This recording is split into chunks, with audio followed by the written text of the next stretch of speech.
In the past 30 years, video games have come a long way.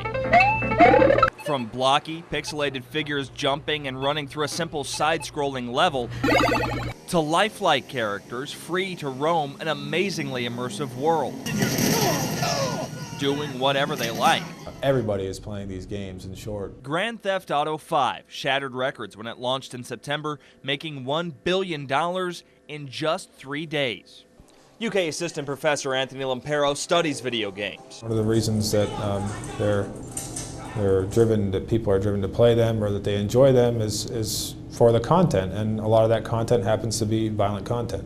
Parents have heard about violence in games like GTA 5 for a while now, and they've taken that into account when deciding whether or not to let their kids play them. You're supposed to steal cars, and you can, kill people doing it, so that's what I'm aware of.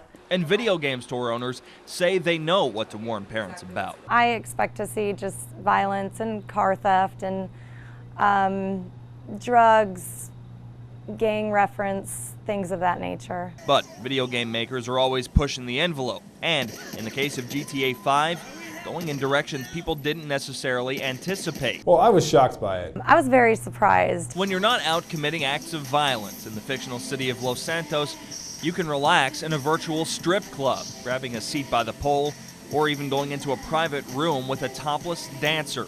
We showed video of this scene to Juliet Robinson. Her 14-year-old son plays the game. Oh, okay. That's graphic. Is that anything that you ever would have expected? No, not with the title of Grand Theft Auto. That's shocking. It doesn't have anything to do with cars.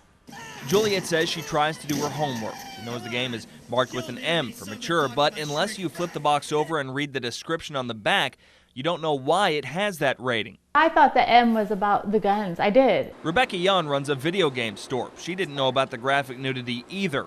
She says, of course, parents are free to decide if the video game content is appropriate for their children, but worries they're not making an informed decision. I have had parents buy them for children as young as 8 years old, and it does concern me because I don't know if they understood the full depth of the game.